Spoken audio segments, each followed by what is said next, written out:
It is the NFL Roundtable Talks, and once again, we can't find a guest anywhere around this whole league.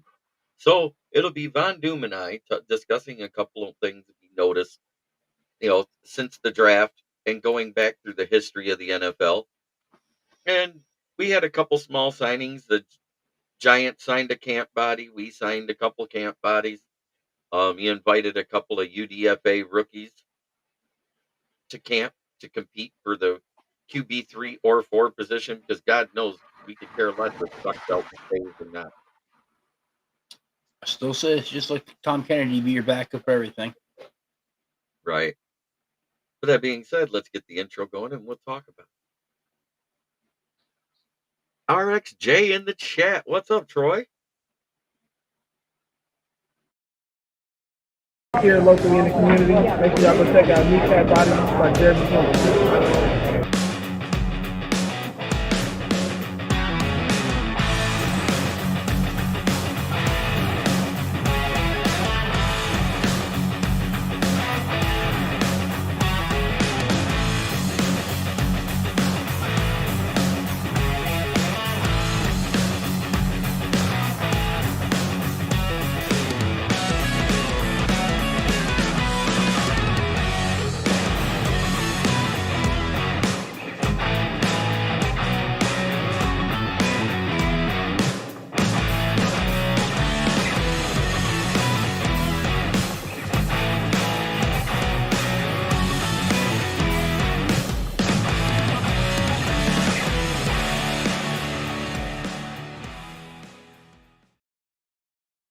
That's right. Here we are. We got James Burgess, Tom Kennedy going to be in camp again this year? Yes.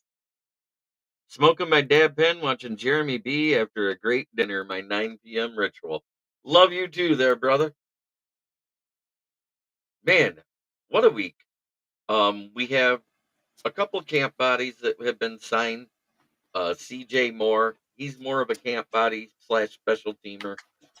He had that big run back in 2021 on the fake one before he screwed up and got suspended for a year.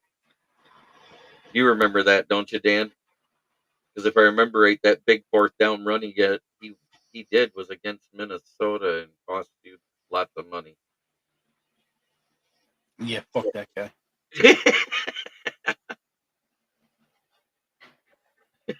I want a set of hemostats autographed by Jeff Spicoli.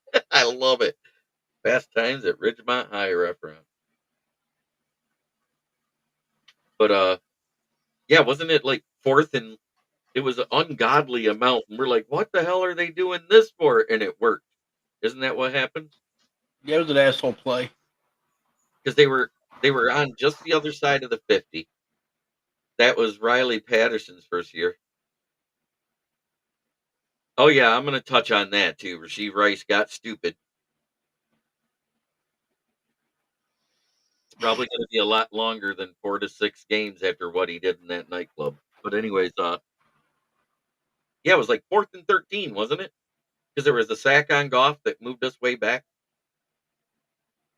I don't know why you like rehashing fucking bad things. And he goes off and rattles off. Oh, you didn't see the video, Orlando? Xavier Worthy trying to catch passes from the QB coach in rookie minicamp last weekend. He dropped all but one pass, and they all hit him in the hands. He has the hands of Eric Ebron. You better hold off on drafting Xavier Worthy, because if he can't catch it from the QB coach, oof, Josh Allen throws a hell of a lot harder. Keon Coleman. Oh, I'm where the Mahomes even throws harder. Killer Cook with the JB. What's up, brother? Oh, nice to see that faggot. You're not even going to be nice tonight, are you? Go drive your Mustang, buddy. With your boyfriend. I love it. That being said, yes, over the weekend, Saturday night, Rasheed Rice was in a nightclub being followed by paparazzi. and he punched a photographer.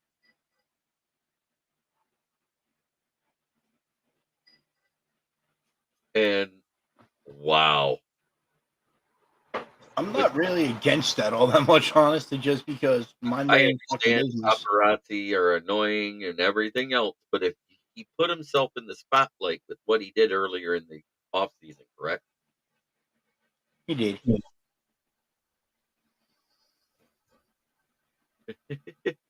Doom guy needs the BFG 9000. Oh, they were real. It was Xavier Worthy. This was rookie mini camp last weekend for the Chiefs. Kadarius, he did look like Kadarius Toney, and I warned everybody that that was the book out on him. Is his hands were suspect. He had a tendency to body catch, and when they throwed the football to where he had to use his hands to catch it, guess what? He looked just like Eric Ebron in the end zone for Andrew Luck, who got through to 39 times to get 13. Where these hands were questionable going in. Absolutely. Wait, how many times did he get thrown to? He got thrown to who? Eric Ebron? Yep.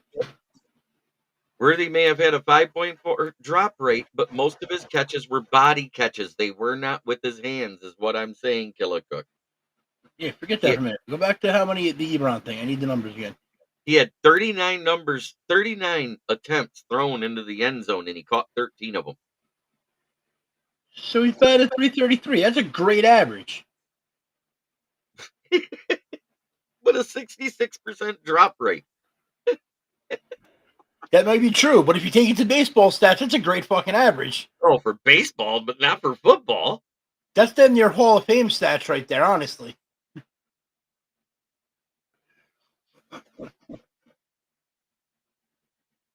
Eric Ebum. Absolutely, Will Vogel. I remember one time he was thrown to 8 times in one game. No, go and look it up. His weaknesses is his hands for for Worthy. I read it right out of the Lindy's live right here. Remember that, Doom? The scouting report on him?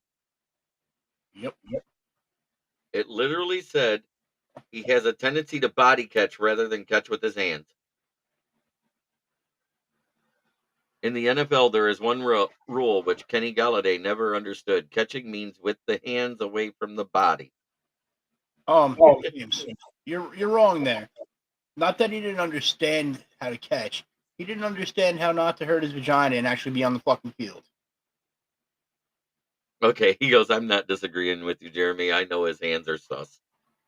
Yeah, but he For you, literally though, was thrown to with weak little lob passes after having to do the little cone drills to get in position for certain routes.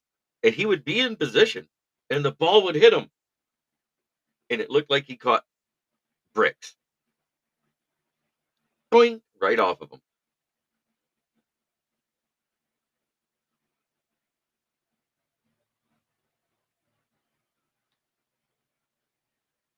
But Rasheed Rice, everybody said he's probably going to get 2 to 4 games over that accident. Now he gets arrested for punching. Yes, the coach rainbowed a pass to him and doink. Watch this dumbass end up with at least half the season out. Oh, there goes your static again, brother. What are you talking about? Literally, it took up 2 bars of the volume meter. There was static coming through from your end. Huh, that's weird. Only when you speak, though. Huh. I don't fucking know. I don't know either. It just every now and then comes through and it sounds like you're talking through an electrified speaker. Yeah, there's always busts in the first every year. This is true. Think Watch about it. it. Miss 8 games. Worthy might end up being a jet sweep specialist. That I can actually see. I think he's going to end up being a gadget guy. So he's going to be JMO? Yeah, he'll be Kadarius Tony 2.0. Titus Young 2.0. I Oh, have such don't high curse hopes me for back. Titus Young. Or are you talking about Rasheed Rice's Titus Young 2.0? No, that would make no sense.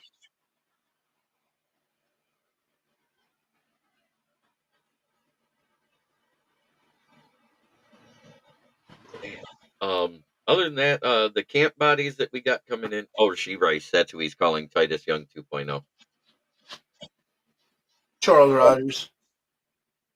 No, he's not hurt. Oh no, I'm talking about a fucking head case off the field.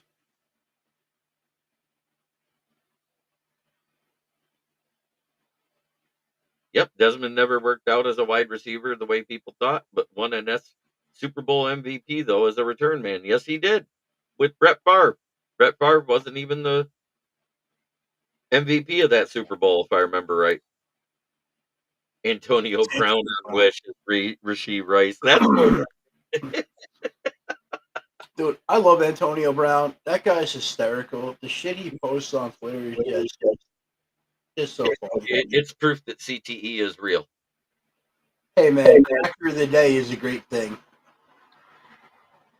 Just think, if Vontez Burfict doesn't knock Antonio Brown out, he doesn't act like this.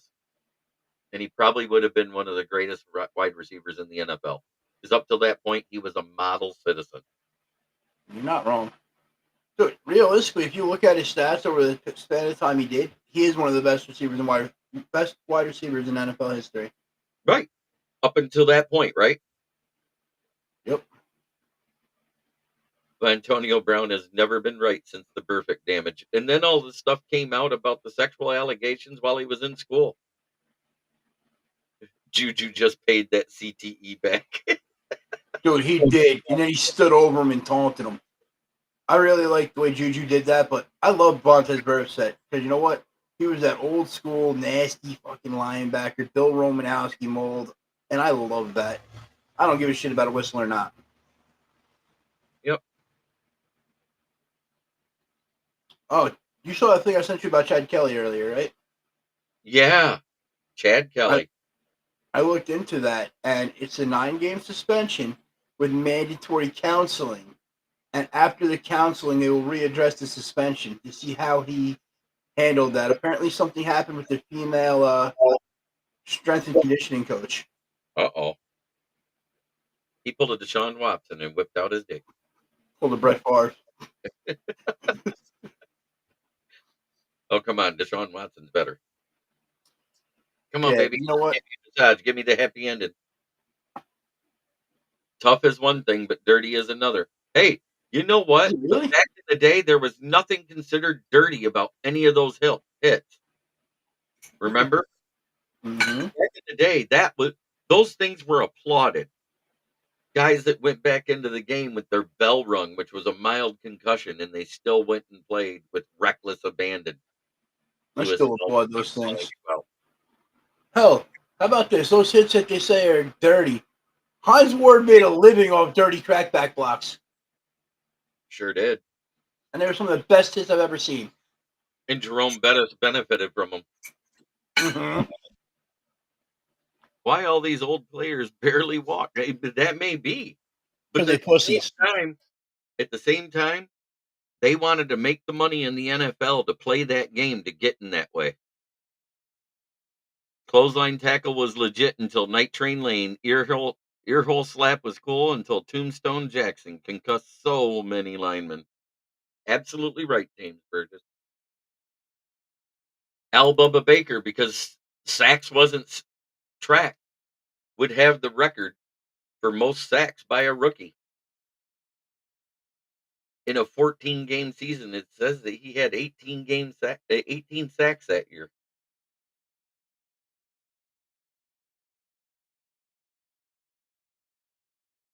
But it wasn't a track stat at the time. It was just tackles for loss. Bubba was a monster. Yes, he was. Hip drop today. That the game has but the hip drop tackle by the letter of the rule is not what they're banning though. They're banning the wrap and roll, a basic tackle technique. The hip drop literally is pulling someone down from behind. They land on you, not you roll across them. I just think it's ludicrous. It's simply ludicrous.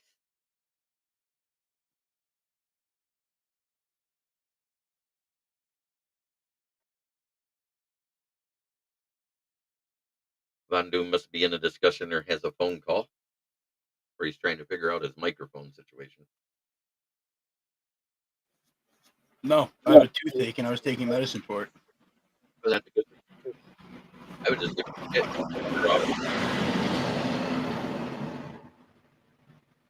And the semi rolls through mid sentence. That truck was fucking hauling ass. Yes, it was. I could tell because you're outside, aren't you? No, I just had my front door open. 25 Oh, miles an hour, and you hear that thing like that, you know something's moving. watching the old games, I always see hits like, "Yup, that's a penalty day." Zach Follett, the hit of the year in special teams that year in 2016, was a penalty the next year. Remember that? Mm-hmm.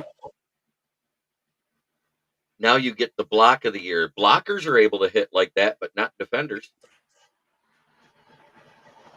That's something to think about because let's say They want you're an offensive game. right. They want an offensive game, is what I'm saying. They're pushing the offensive narrative. How often do you see a running back lower his head to push through somebody? Do they get called for the targeting like a defensive player? You're Never. seeing more defenders get concussed now than you used to because of wide receivers, tight ends, and running backs lowering their heads. But yet they're not calling that penalty either. James, you also look back at that time when there was the holding and the pushing and stuff like that. They only needed 1 foot in to be a catch. D lineman eye gouging and fighting every other play in the 70s. It's true. It is true. I remember one old lineman grabbed a hunk of mud and threw it in Dick Buckus' eye, and he went in the back. It went in at halftime, rinsed out his eyes, and took him out of the game the next play. He probably deserved it. No, he did deserve it. You threw mud in his face. There's mud in your eye, literally.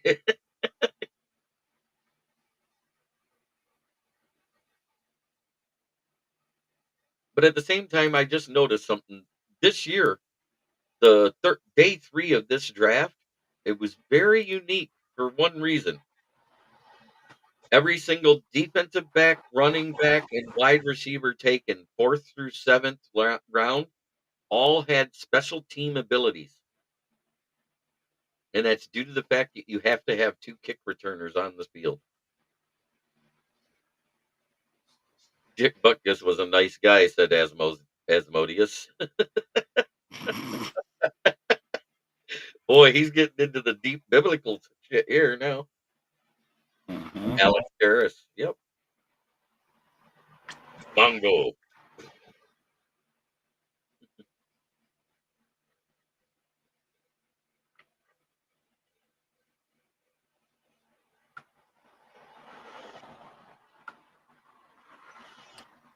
Any other good news going on? Let's see. Well, like I was saying, we talked about CJ Moore, we talked about that. Who was your line the guy that you guys sang? Nathan Rourke, quarterback. He was a practice squad guy from the Falcons last year. 2 years ago, he was with the DC Lions.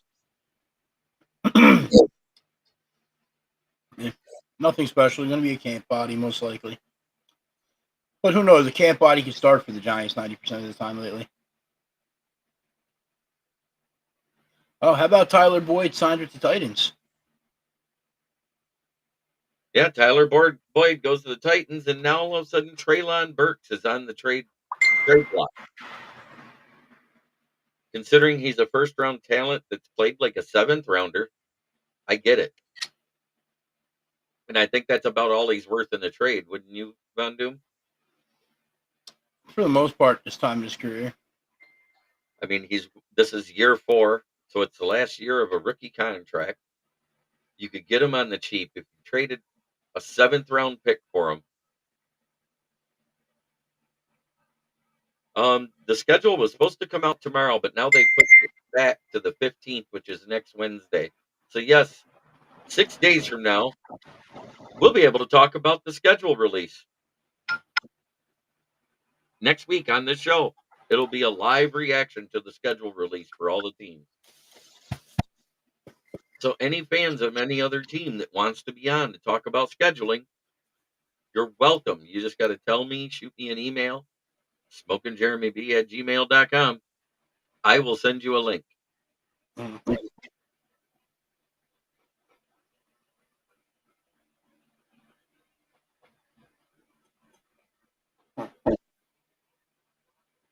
Yeah, man, it just hasn't really been much news yet outside of G. Rice being an idiot.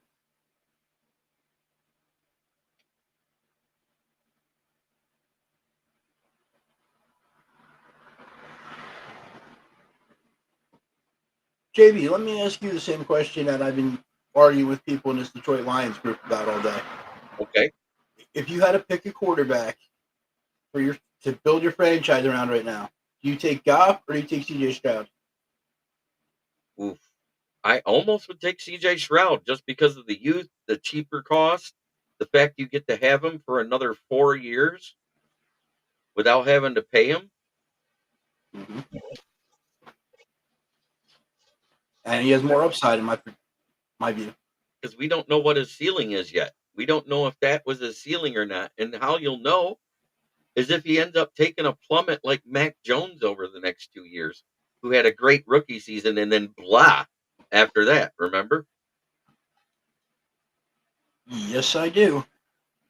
And there was like 3 of us that draft that predicted that. I said the problem with Mac Jones coming in and being drafted to the Patriots where he was is he's at his ceiling already. He can only go down from here. He was the most pro ready of all those quarterbacks, but he didn't have a lot of potential. He was Yep, 100% a lesser version of Chad Pennington. exactly. I said, what was my exact words that I used? His career will be like walking through the Willy Wonka hallway on the way to the chocolate stream, how the hallway kept shrinking. Yep. The ceiling would lower and the floor would raise at the same time, and eventually it'd be to the point where he couldn't duck and get out of there. That whole draft class was dog shit. What was that, the 2020 or 2021? 2021, him, Zach Wilson, Trey Trevor, Lance, Trevor Trevor. Lawrence. Well, Amon-Ra St. Brown's pretty good. He's mid. Yep, X's and O's, but the experience for Goff makes it close. It does, but if you look at the upside and everything else, it would be hard not to take CJ Stroud to build your franchise for the next 10 years because you wouldn't have to pay him for another 4. Exactly. That Better arm, cheaper contract, the ability to get out of the pocket and extend the play if needed. without looking like a baby giraffe being dragged by a lion with a broken leg. Exactly. And he's not afraid to throw the deep ball. But Goff's not afraid to throw it. He just doesn't throw it well. That's the thing, though. Like, over 40 yards, Goff is actually the most accurate quarterback in the league, but by percentage. But if you look at attempts, it's nowhere near what these other guys are. I wouldn't even take Stroud just for the year over Goff. I mean, I would take Goff over Stroud just for the year. Go look at what Stroud did in his rookie year. If he just does that again, he's already in line to be the greatest quarterback in history if he just duplicates his rookie year every year. And that's with missing 4 games. Wasn't it 4 games he missed? Yeah. And with almost every one of his wide receivers getting hurt. Okay. Well, here's the thing. Goff in 2018, his deep ball looked tremendously different than what we see now. I think with all those drops in the Super Bowl, it destroyed his confidence in his deep ball. So he changed his mechanics and it hasn't worked. And I don't know why. Because if you look, when he's throwing at 25 yards or less, he still has a laser. It's a nice, deep, tight spiral. But when he goes to throw it deep, there's no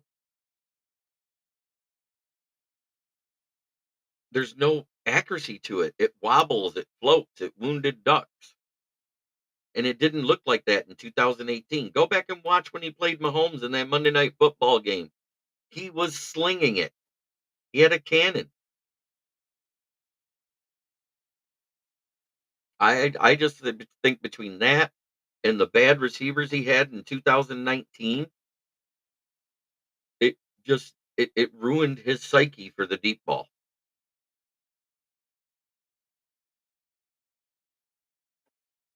There's some things people don't bounce back from, and that's usually one of them. I think it's all up here with him. It's a mental thing.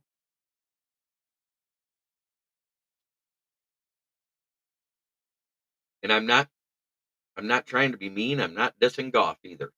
I'm talking brass tacks what I see. Do you disagree with me, Von Doom?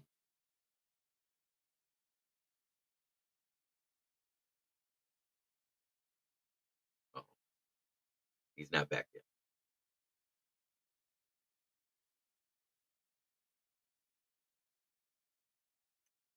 What's funny is you say that, I think we already got him on the roster.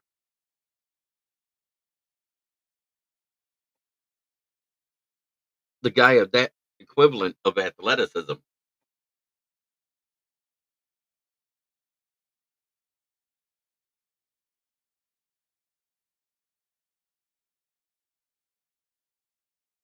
Alls I know is everybody's been saying that Hooker, when he's throwing the ball, it looks like butter. Smooth as silk. Every pass. Because remember, the rookie camp includes your second year guys. We do need to see him play, and we will.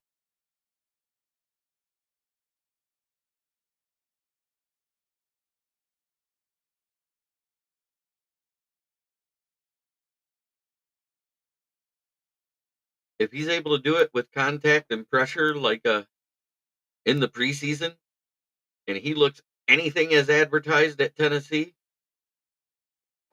I'm telling you, hope he doesn't puke in the as long as there's nobody. Hey, I remember another movie where somebody puked in the huddle, but it wasn't Any Given Sunday. It was the replacements because the center ate 24 hard-boiled eggs before he went on the field. Remember that one? But at Tennessee, he threw some Breeze caliber deep balls. Absolutely. You got to remember, he threw good enough that he made Cedric Tillman and Jalen Hyatt day one and day two picks. And their tight end.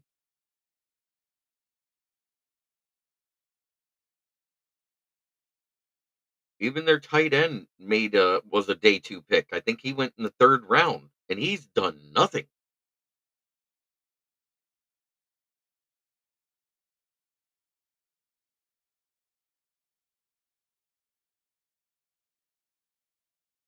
Everybody says, "Who did he make better?" And I was like, everybody."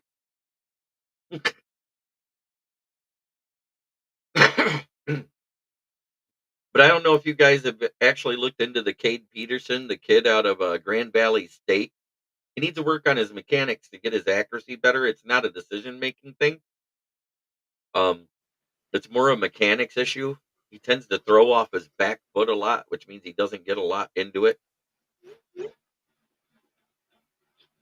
Did you hear what I said about Goff and the deep ball and the difference between 2018 and now? Yeah.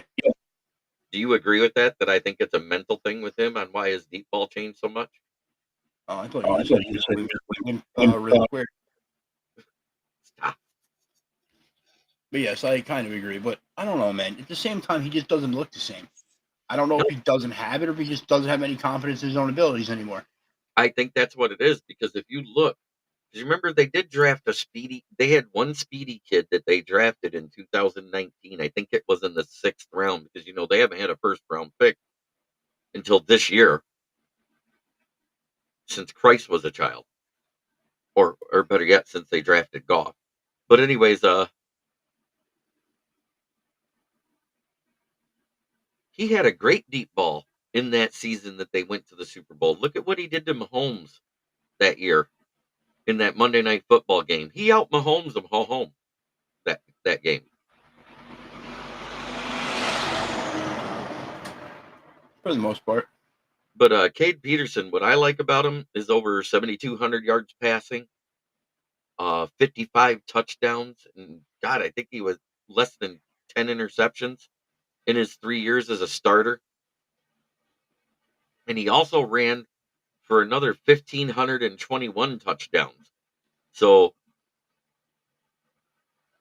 I think he's actually coachable. Lots of touchdowns. Lots.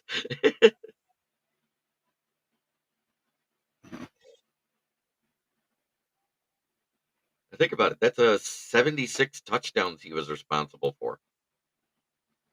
Granted, it's Division Two, but it's still a competitive version of football. Lots of TDs, lots.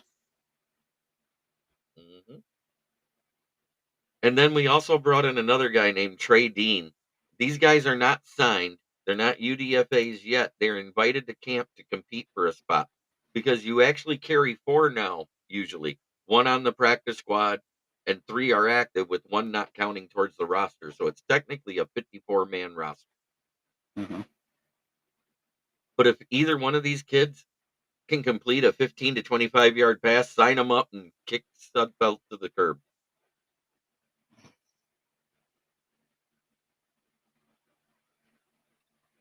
Dude actually has touch and strength. Field vision can be coached. His field vision didn't look that bad to me, though, from the little bit of game film I was able to catch. The only bad part about Division Two, breakout players this year, J-Mo, Dotson, and Wilson. Talking about Garrett Wilson? If so, how can you really say breakout? He had a great rookie year. He had a great rookie year, and he had a good sophomore year, despite having 4 garbage ones. Mm-hmm. Amen there, Jeremy. Sudfeld needs to start his coaching career. He can't win on Sunday. Garrett Wilson will be fine. I think Olave is the one that needs to break out because he's been okay. He's been mid, really, if you think about it, but it's because his quarterback's mid. Dude, see, I'll disagree with you there.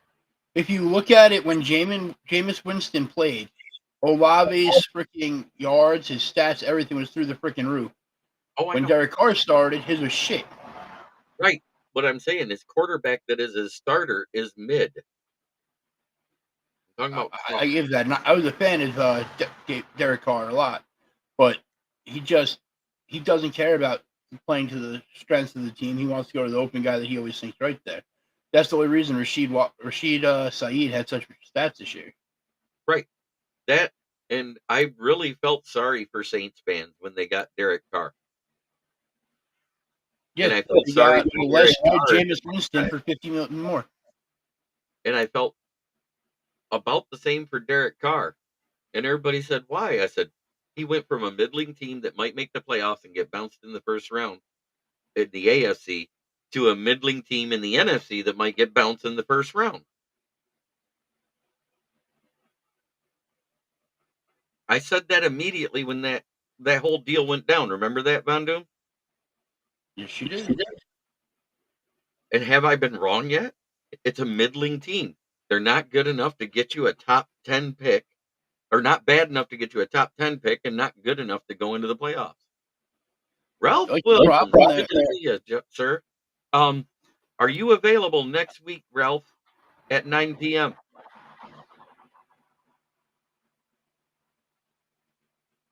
I'd like to have you on to have you talk about your Steelers.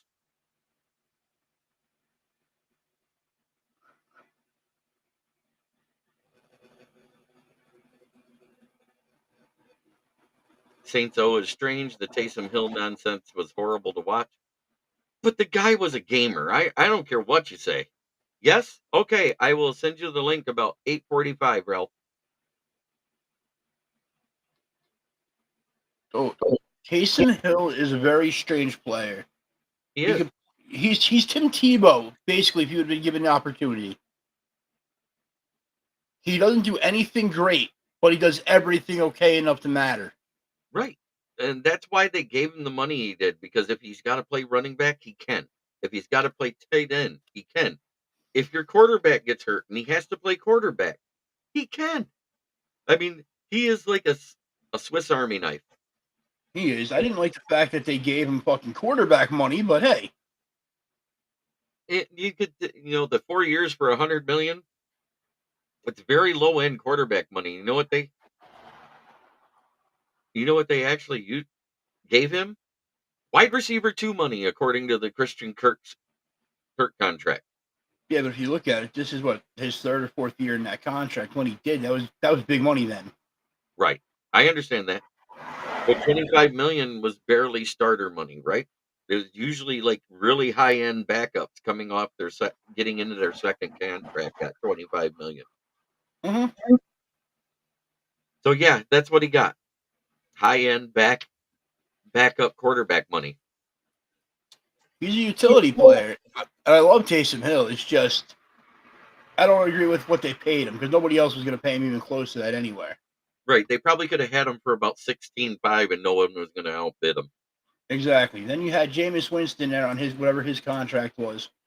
Then you fucking signed Carr to that $150 million deal, and you're like, all this money was tied up across 3 players, but their cap was so trash they couldn't address anything to actually improve the team. Right. And they're still dealing with that. And I mean, they have to kick a minimum of 30 million down the road every year just to clear enough room to sign rookies. Exactly. That's ridiculous. Right. I what's funny is if you get one of those leagues where you can flex it where it's running back, wide receiver, or tight end. I was flexing Taysom Hill every week after the quarterback injuries would happen. Yeah, I mean it's kind of smart having quarterback numbers in your flex. Mm-hmm. Didn't need them last year when you got Gibbs, Laporta, and St. Brown. Tell you what, all I had to do was keep switch. I would drop a defense instead of dropping one of those guys and just add a different defense every week.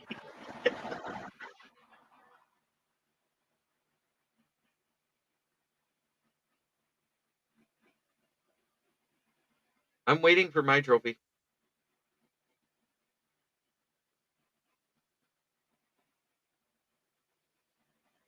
And my quarterbacks were Jared Goff, and I just rotated whoever was there and traded. JB, Well, yeah. if you see anyone running a Reaper League this year, let me know. A what? A Reaper Fantasy League. I don't even know what that is, so you'd have to educate me. We can talk Okay. about this on the show. No, well, we're talking about it right now because these guys are fantasy people. This is cool. It's a 12-team league, right? Mm-hmm. Only 11 get to draft teams. The 12th Okay. team picks his team only off of the free agency. Okay. And it's set up that each week he plays a different team. If whoever he wins, like if he wins that week, he gets to take a player off the other person's team of his choice. Woo. So in other words, you might want to be that guy, but that you don't get any of the top players right away, right? Exactly. I Those like that, and I also, like the ones that pay off weekly, the highest scoring weekly ones. like on DraftKings and stuff like that. I have the patience for toddlers, so yeah. Okay. Those are also called vampire leagues. I'm going to try one this year, Doom. Yep. Sounds fun, but I don't know if I'd want to be that guy. I'd want to be up there in the top 3. I also heard of another one where it was the Reaper League like that, and the Reaper team, if he beat that person that week, that person was out of the season. Ooh, that would be rough. Mm-hmm. Well, and also it was rumored right before the draft that it looks like it's inevitable with the next CBA. We're going to 18 games with 2 preseason games, and I absolutely hate the 2 preseason games. We have I enough don't like we have enough soft tissue injuries from the lack of preparation and the lack of practice prior to the preseason already. If you take away another game, you almost have to add another bye week. Yeah, but the whole point of that is they want to make more money off regular season games, but keeping it to preseason, you need to at least be able to see what your rookies and on the bubble guys can do. Yeah, but you'll never see a starter again, and you almost don't now. At least not at quarterback. The only time you see a starter at quarterback is if it's a rookie, correct? Yep, correct. You see like a drive and that's it. Right. I'm just saying the lack of that extra game was your used to be basically your full scrimmage game where you played 3 quarters almost with your starters, right? The 4th game. Mm-hmm. And now Yes, that they don't have that, you're seeing more and more soft tissue injuries. They took away the two-a-days, more and more soft tissue injuries started to happen before they even went to the 17-game schedule. But since they went to the 17-game schedule and eliminated the 4th game, injuries are up 32.8% across the league. Soft tissue injuries only. I'm not even talking about concussions. I'm not talking about broken legs, broken arms, any of that stuff. I'm talking about just soft tissue injuries. Hammies, quads.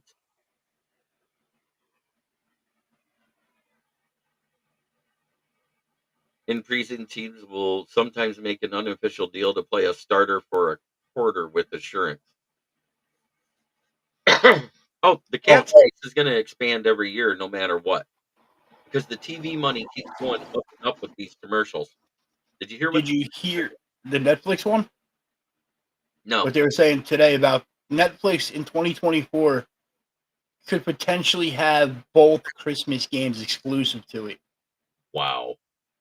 And you know how much they'll pay for that? Because it's going to be basically pay-per-view, isn't it? It is. You're gonna have to have a Netflix subscription. No, I'm saying they might even make it pay-per-view through Netflix just to watch it. No, No, no, no. but that's why the subscription cost jumped $2 this year, wasn't it? Probably. The way they have it set up right now, though, the league is able to flex two Sunday games to Wednesday of their choosing. And right there is where you make your money. You flex the 2 Sunday games to the Christmas games on Wednesday, and boom, Mm-mm-mm. you can realistically generate another $500 million. So basically, they're going to flex a morning game and an afternoon game because they're not going to flex the Sunday night game because that's a prime time. Most likely. Hmm. And how do you feel about the Friday game, week 1?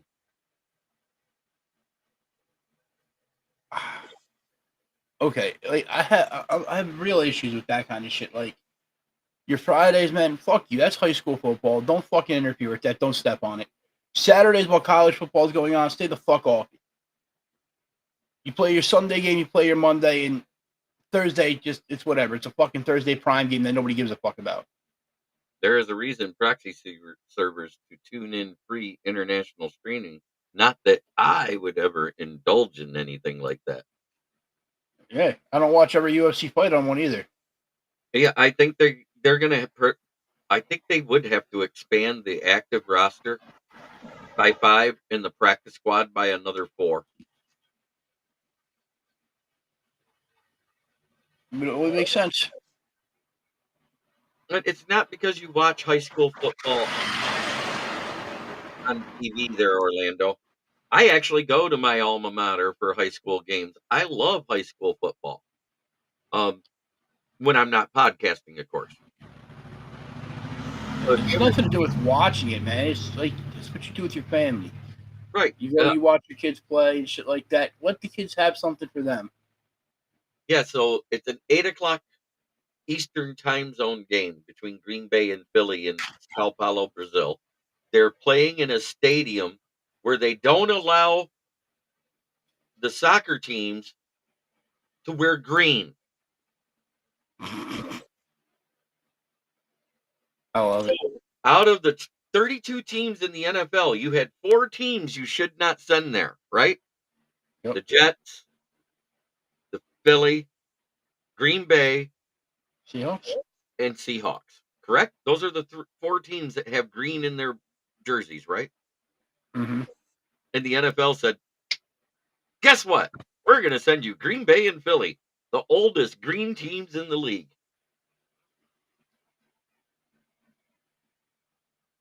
So I think they could, since Philly is at home, they could go with the black jerseys that have the silver numbers and very little green on them. I think that makes sense. They're alternate. Mm-hmm. And you'd almost have to go way back to those ugly jail prison uniforms that the throwbacks for the Green Bay Packers that are more blue and gold. Those things are ugly as shit.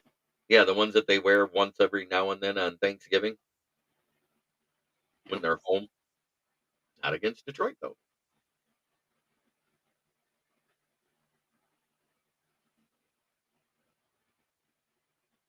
So I think that's rather odd that they put them in a place that doesn't allow green. I'm quite sure they're not going to look at that because you're not going to have your average soccer fan in attendance there at Sao Paulo, Brazil. You're going to have people that can actually afford to go there. The Bears one is ugly too. Yeah, that's a striped one, isn't it? None are as ugly as the Steelers Bumblebee ones, though. Oh God. Well, think about it. The prison Green Bay ones are like those. The, the stripes go this way. They are bumblebee, but it's blue and gold.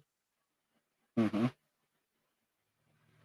I think the Lions should make sure both teams get Montezuma's revenge that week. Yes, give them bottled water from the local tap. Wow. I agree. Fuck the Eagles and the Packers.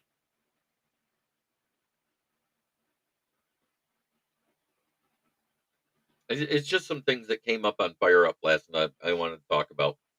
And then, of course, we got Jack Bates this past weekend. 5 for 5 with another one from 62 yards out. And do you guys realize it's the first time that a kicker in any single professional season has hit 3 60-yard field goals ever?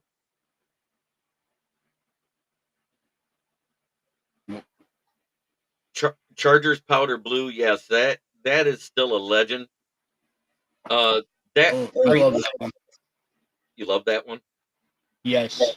Yeah, I do too. That, the Seahawks line, that electric green one they have. I like the Bengals freaking alternate white ones. Those are sexy. And that guy is now officially the B-52 of kickers. Yep. Let's see, what else do I like? I like the Giants 90 throwback ones, the red, white, and blue ones. Oh, the I like soccer jersey looking ones that you showed me? No, that was freaking 1930s, but they're Oh, badass too. Let's see, Houston Oilers, dude. You know how we can get the jerseys customized? I'm getting a Stroud on a fucking Oilers one. oh, that would be dope. I love the old Oilers powder blue also. On that They Houston called blue. they called it baby blue, didn't they? It's Houston blue. Houston blue? Okay. But it looked like a. He's never missed at any distance at Ford Field. Yes, you're right. The only 2 misses he has, he's been outdoors. He's 13 of 15 so far this season.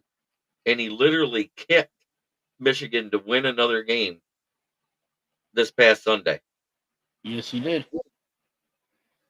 Dude, here, I got 2 jerseys for you to go look up when you get a chance. Look at the new West Virginia coal miner jerseys. Okay, so It's black on black.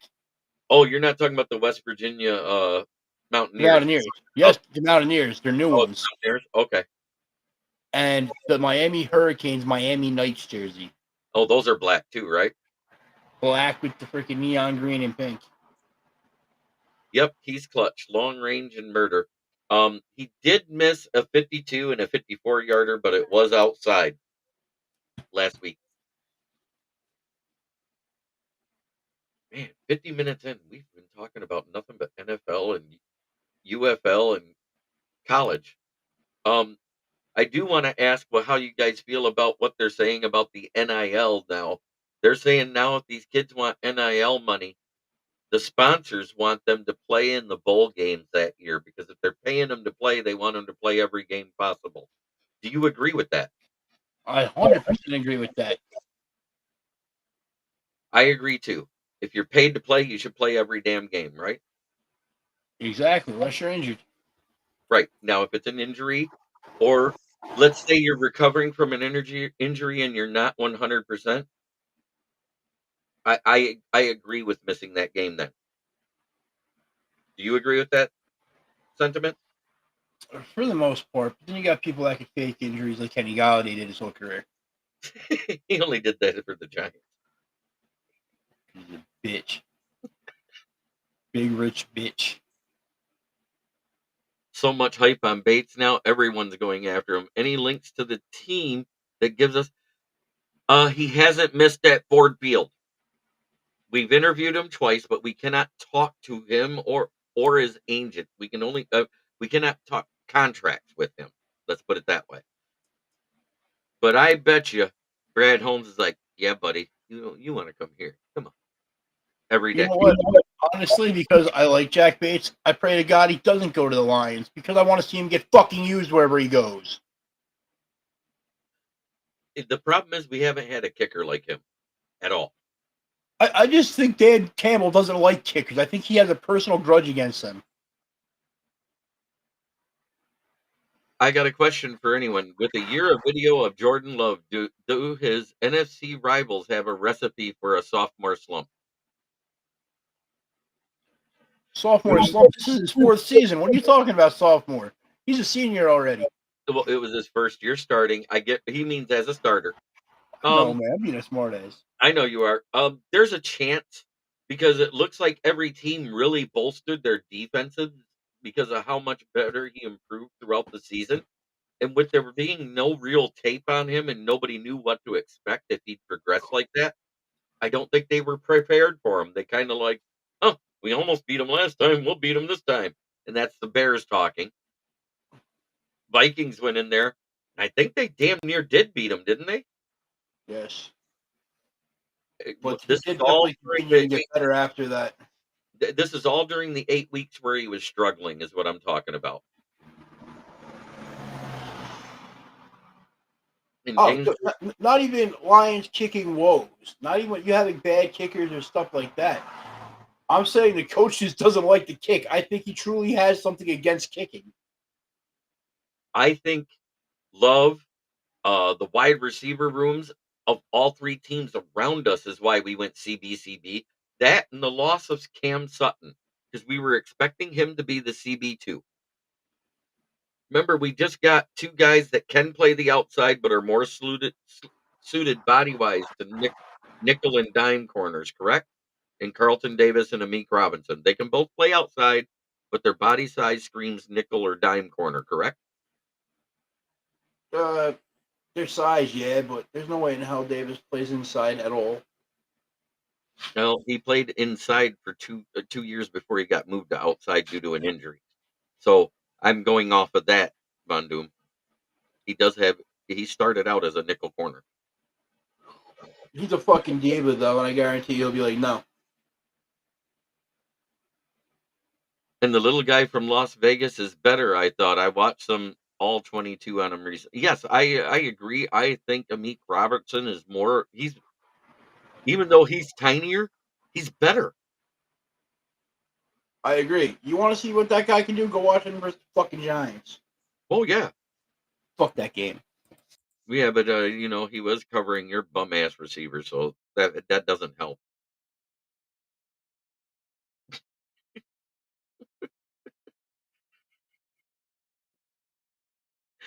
Oh, had to get my digs in when I can. I can't talk shit about the Giants much, but I can talk about that wide receiver room. Orlando liked that one. But I don't I don't know whether it's a Meek or Carlton Davis that wins the CB1 role, but I'm pretty sure we're gonna have Arnold at the 2. Rakestraw is a little more raw. He has more speed, but he's doesn't have the good change of direction skills.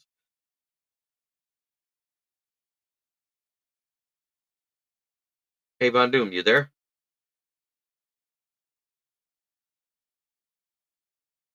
Sir? Excuse me for a minute. I have to pop off.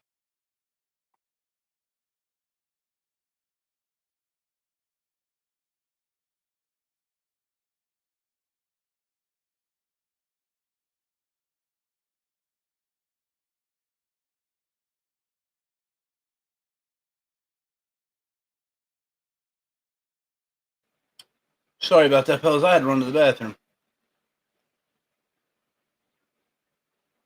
I can't see the freaking comments, so you got this screen up here. And I don't know how to change that. Well, hopefully everybody's having a good night so far.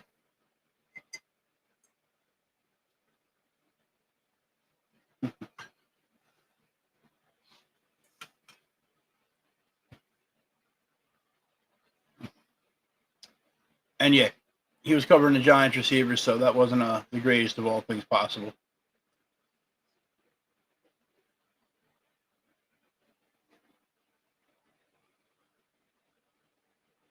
There we go. Okay. I had to pee too, so I had to go off camera. Sorry. And Davey comes in with the FTP Go Lions, and I'm going to guess that's Dave Eastman that popped in here.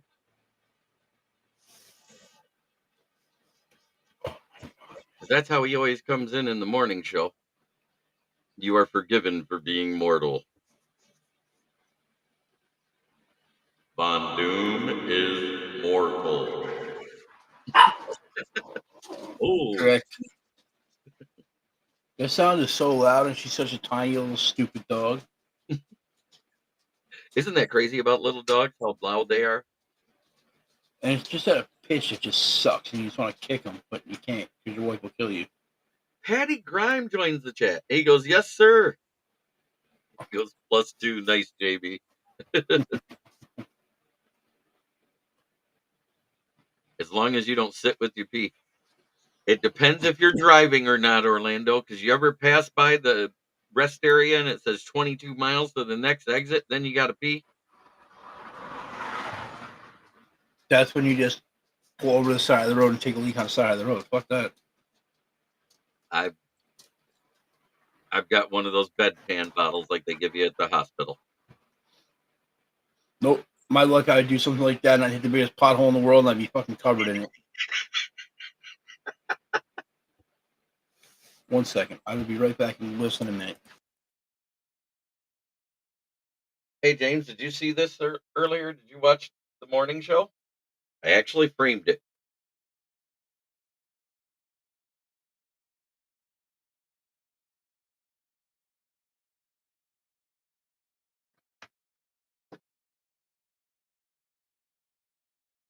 Got a small bladder in my ass.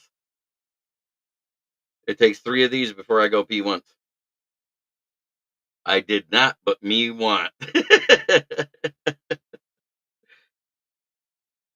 Yes, I framed my badge from being at the draft, and I grabbed the placard on the table where our seat was and framed it.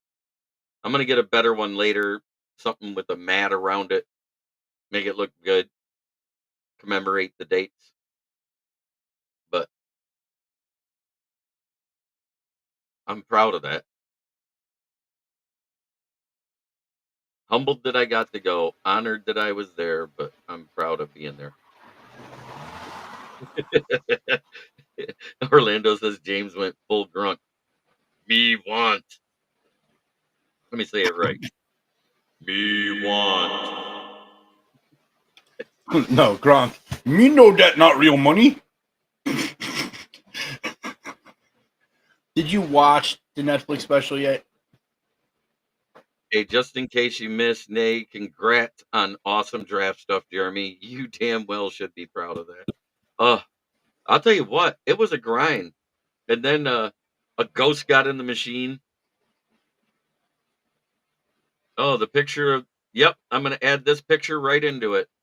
That one there, Scott, Candy, and myself. The roast was great. There was some good ones. I loved what Julia Nettleman said to Bill. Did you catch that part of it, Doom? To who? Julian Edelman and what he said to Bill Belichick. No. Oh my God, you missed a good part then. I don't remember it off the top of my head, man. I was like He goes, trying to fall Julian asleep Edelman and looked watching at something. Bill, you remember in that one playoff game when I had a drop and you said the kids at Foxborough High School could do it better? Well, now that you don't have a fucking job, maybe you should go there and apply for one. Yep.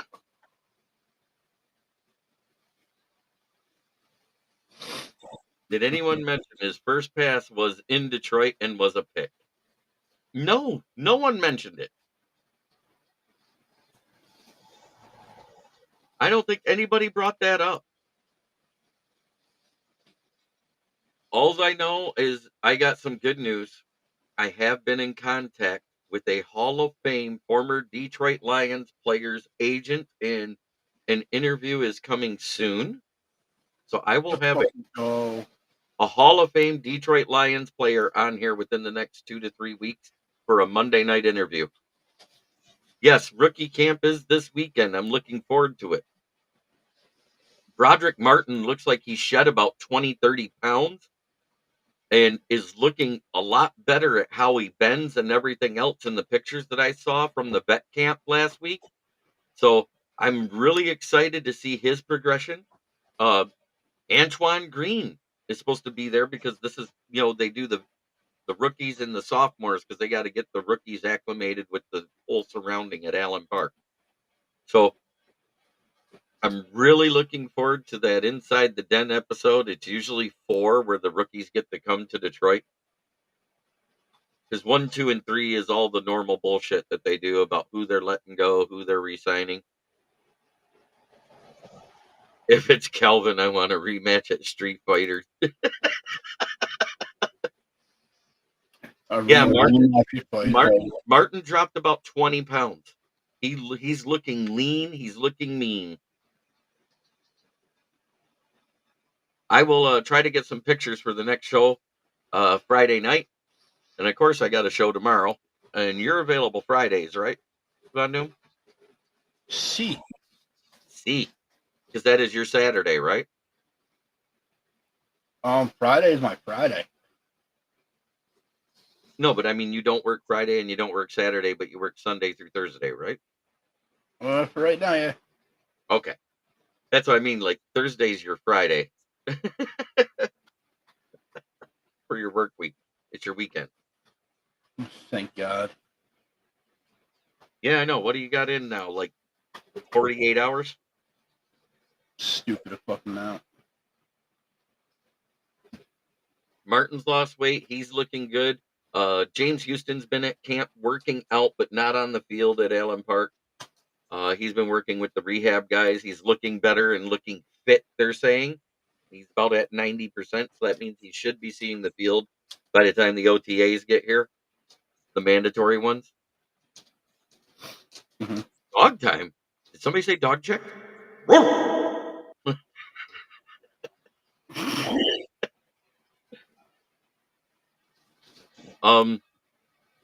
Who is your top 4 drafts this year, Von Doom?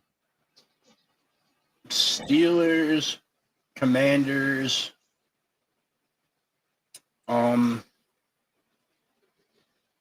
shit. My brain just went blank.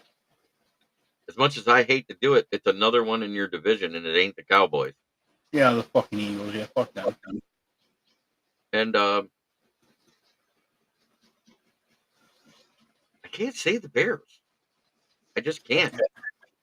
They had a good draft with what they had. Right. They had a good draft with what they had, but I can't say it's one of the 4 best. Philly, Commanders, Steelers, and Probably the Falcons, honestly. Outside of Penix, their draft was fucking amazing. Unfortunately, guess what? On every single sport network, they're voted the worst draft. LA Rams, that's the other one, with getting Fiskey and Verse to replace Donald.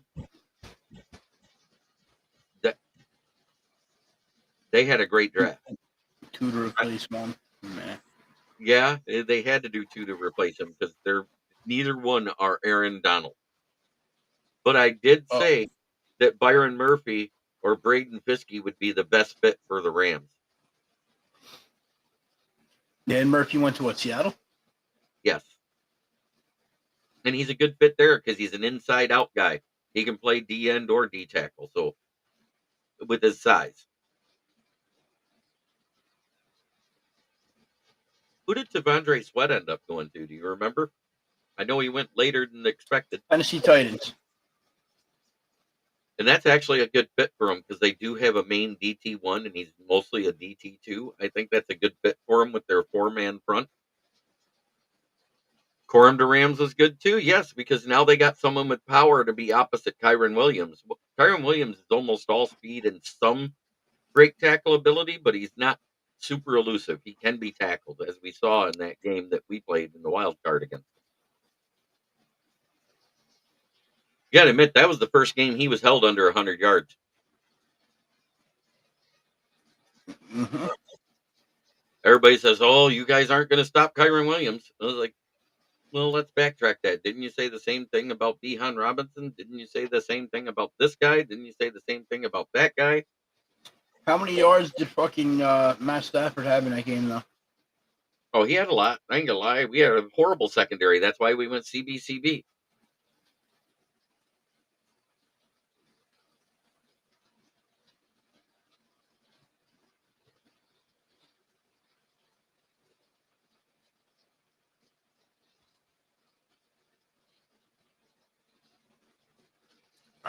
I really don't like Corum going to the Rams, honestly. I don't think he's going to get used.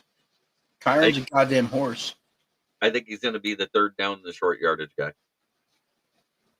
That's just what I think. What are my way too early playoff teams? Well, first, let's look at who was in the playoffs last year. Let's be real. Let's look at the 2023 playoff teams.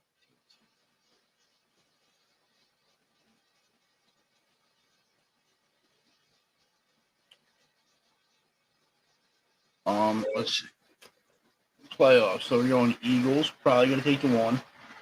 Lions, 2. 49ers, 3. The other fucking division. South, right? Okay, let's see. I'm going to go right down. You got the Browns, Texans, Dolphins, Chiefs, Packers, Cowboys, Rams, Lions, Steelers, Bills, Eagles, and Bucks. That was everybody in the first round except for the Ravens and 49ers, correct? So that's all of them. Ravens and 49ers rounded out. There are always 5 of them that don't make it the next year, correct? Not always, but On an average, it's 5. It's 4 or 5 every year that don't make it. So if you go by, the Dolphins had a good draft, but I don't think they did enough. They might be one of the odd men out. Even though they're the best team in that division, they can't play in cold weather. they may, realistically, they may have the most talented team in the entire league, and they can't put it together in the cold months.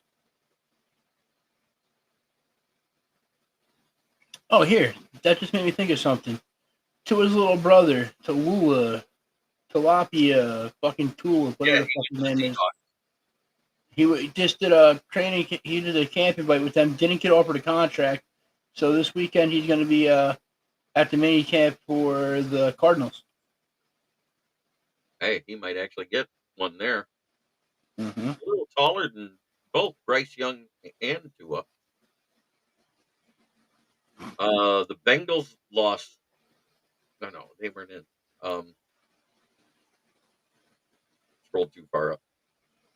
There's week 18. I think the Browns had a solid draft. I think they're going to get back in. I think the Texans are winning that division. Until someone Okay. disrolls them, you can't say the Chiefs are out.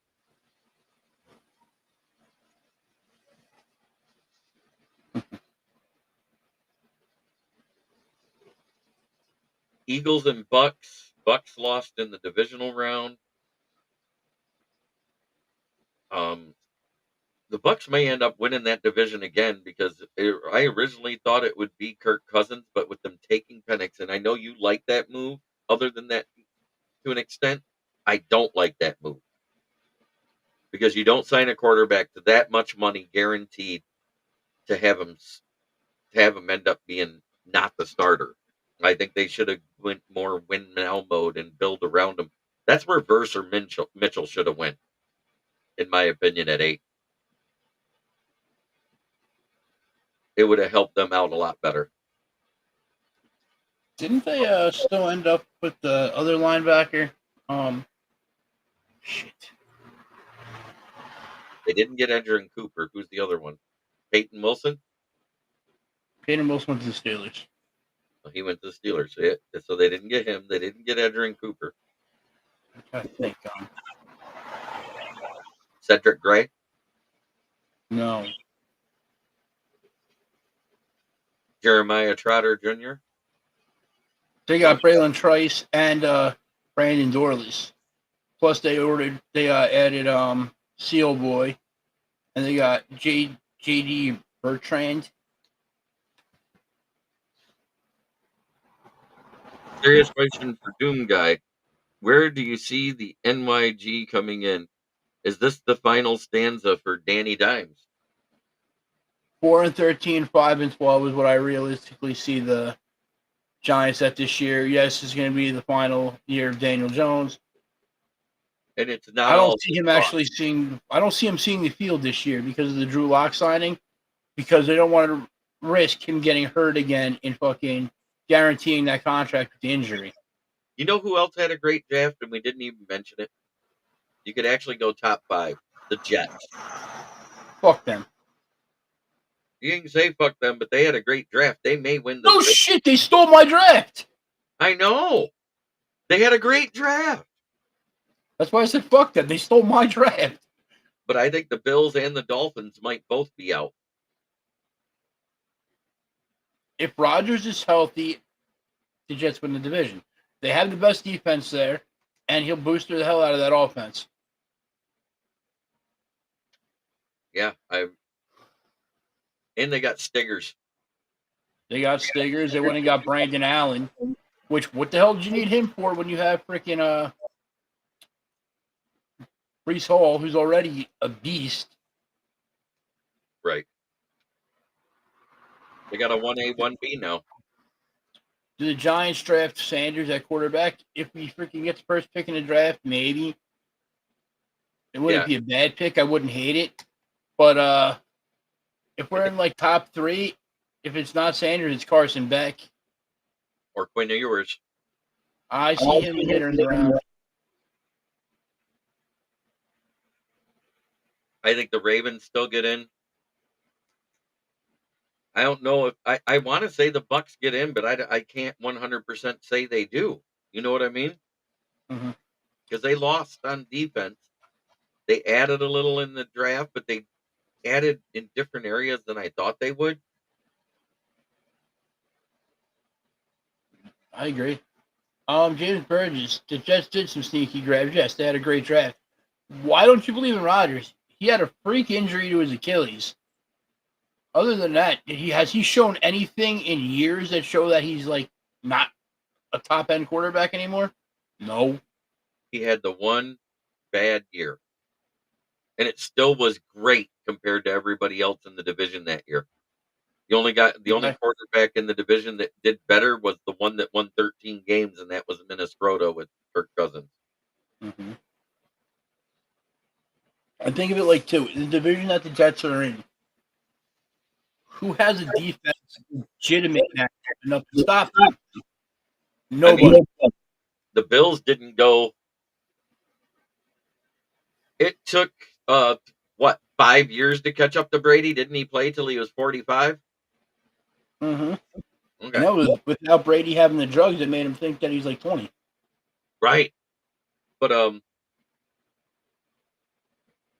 okay. So my division winners, I think it's going to be the Rams in the West. I just think they did more in the draft than the 49ers to fix their woes. So I'm going to go Rams. In the North here, I'm staying with the Lions. I think we win it by a game again. So hang on with the West. I'm taking the Seahawks. You're taking the Seahawks? I don't. I think Sam Howell with those offensive weapons is going to be scary. The bad part is he won't start until week 5 or 6. Watch. I think he beats him out in the freaking preseason. Okay. Um, I got the Bills out and the Jets in for sure. Dolphins is questionable because they play really good at home. Mm-hmm. I got the Ravens winning the North again until I see somebody dethrone them. I don't think Burrow is going to make it. But in theory, the Bengals could because they did address the biggest needs of that team. Hmm. They added a hell of a couple players to the offensive line. Then they added what, Lad McConkey too to the wide receiver room, Yep.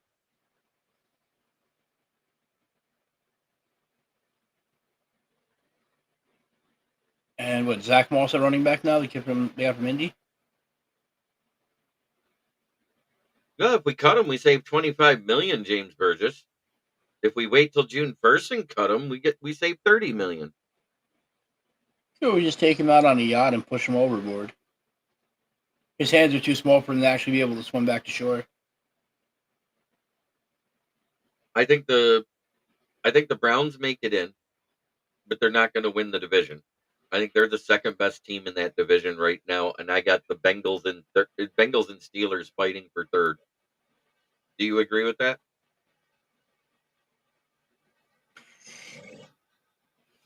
Man, I don't know. That division is just so goddamn hard to predict. They're all probably. You take those 4 teams and just throw them in any other 4 freaking divisions, and they're the 1 seed in each one of those divisions.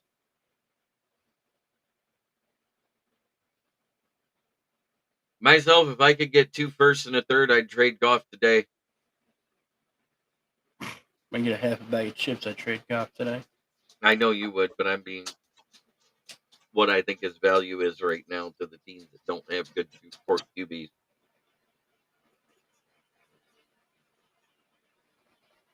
So we got the Texans in the South. I think the Jets win it in the East unless Rodgers gets hurt, right? Do you agree with that, Von Doom? Yep. I think either the Buccaneers or Falcons win the South because the Saints or Panthers are still trash. You disagree with that? I wish I could agree with that.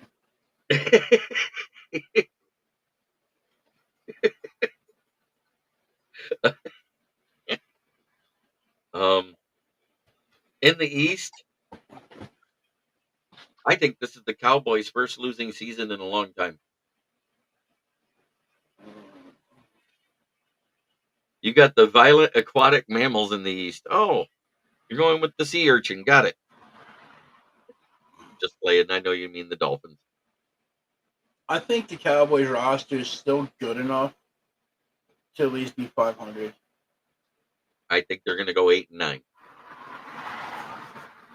That's what I was getting at. They might. I think it's the Eagles winning it with like 11 or 12 wins, and everybody else is going to be 9 or under.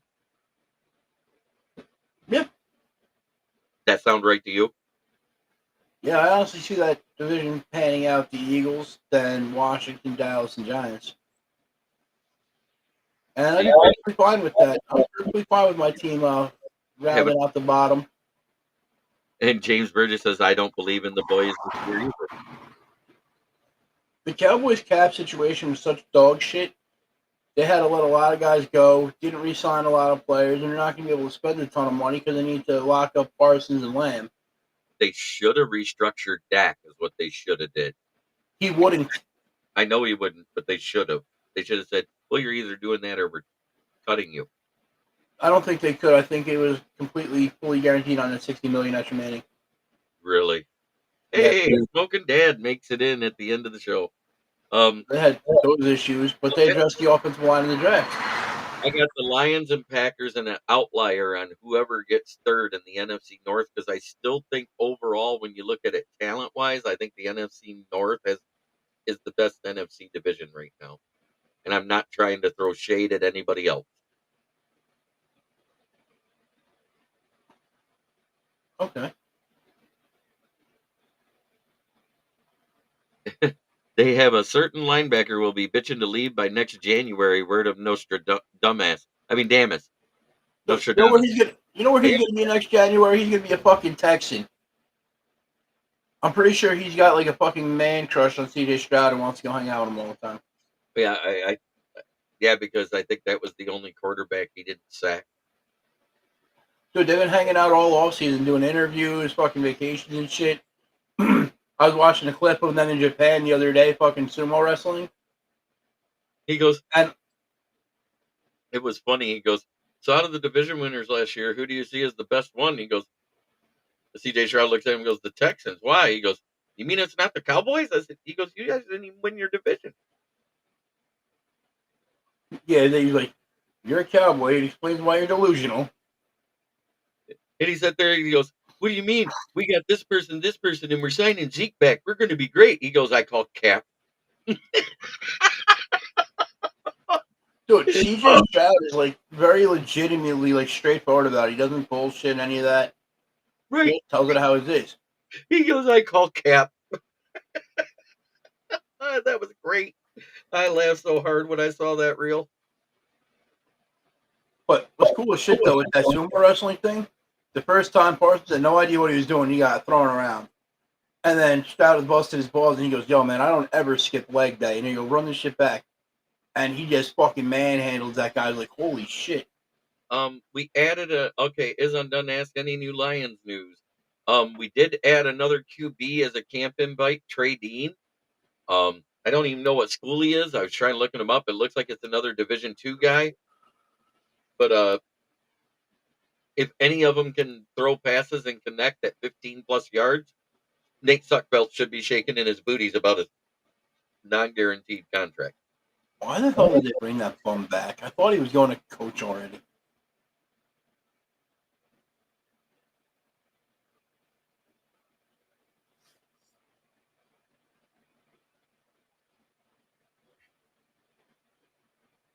He goes, "Did you meet the two new guys? Their names are Bob and Neil." Oops, I'm sorry. That's not their names. It's what they do. Oh, their names are actually Aaron Glenn, both of them. Hey, all I know is Will Harris is off the team, been signed somewhere else, which means Dan and Aaron finally got a hold of the thumb drive. That's what I was thinking of myself.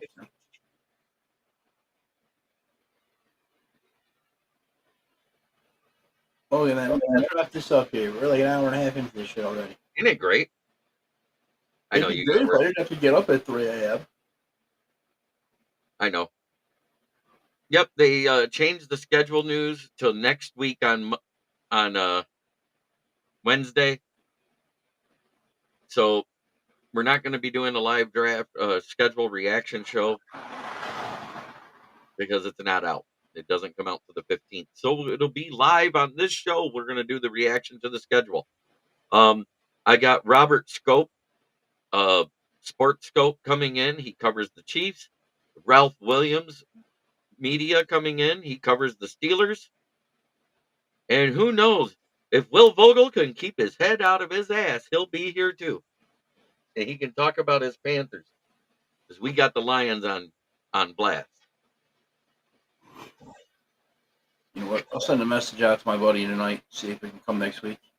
Yeah, I would like to get a nice full round thing.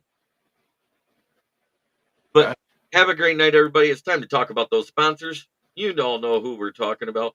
And somebody hasn't sent me another copy of the FTP one yet, so it's not in here. You didn't ask me for another one yet. I wanted it put in here because we don't have it on this one. Oh, yeah, we got that taken care of. But you know who it is. It's not the florist. It's FTP. What does it stand for, Von Doom? Fuck the Packers.